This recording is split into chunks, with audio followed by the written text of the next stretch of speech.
Hello bachcho, let's see this question.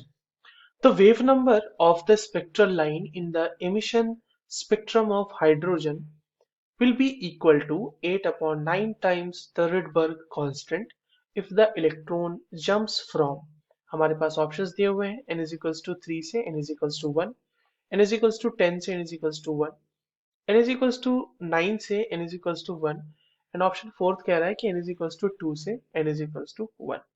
तो एक चीज तो समझ में आ रही है ऑप्शंस को देख के कि भैया हमारे पास इलेक्ट्रॉन जो है वो finally n is equals to 1 में जंप कर रहा है, यानी कि फाइनल स्टेट जो है यानी फाइनल जो उसका शेल होने वाला है वो n इज इक्वल्स टू 1 होने वाला है।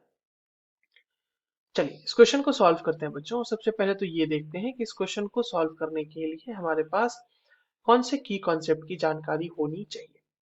देखो ये जो सवाल आपके पास दिया गया है वहां पे वेव नंबर आपको कैलकुलेट करना है, तो हमें बेसिकली जो हाइड्रोजन स्पेक्ट्रम है ना, उसमें कैलकुलेशंस कैसे करते हैं इन चीजों की ये बारे में इसके बारे में हमें पता होना चाहिए।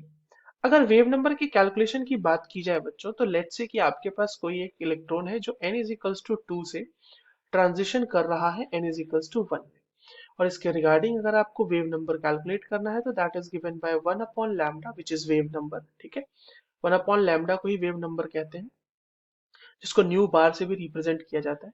And this is equals to Rydberg's constant that is R H, जहां पे आपको ये दिया गया ना रिडबर्ग कांस्टेंट का 8/9 टाइम्स है, यही दिया गया है।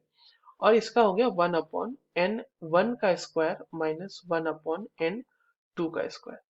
तो ये तो हमें फाइनल पता है बच्चों कि हमारे पास एन 1 की वैल्यू क्या आने वाली है, एन 1 की वैल्यू आने वाली है 1, क्योंकि हमारा ट्रांजिशन एन 2 से एन 1 में हो रहा है, और हमारे पास एन जो है वो लास्ट वाला सब फाइनल जो है वो दिया हुआ है सबके लिए एन इज इक्वल्स टू 1 में।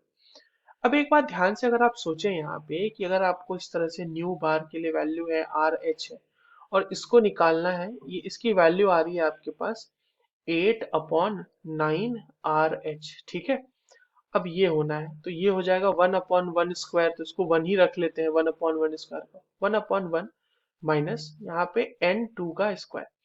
अब यहाँ पे ऐसी कौन सी वैल्यू रखी जाए n2 की जो ये 8/9 आ जाए।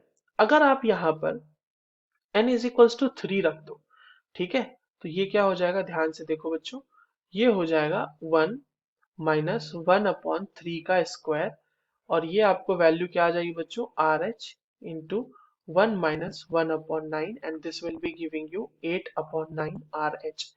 और ये वैल्यू किसी भी और केस में पॉसिबल नहीं होगी।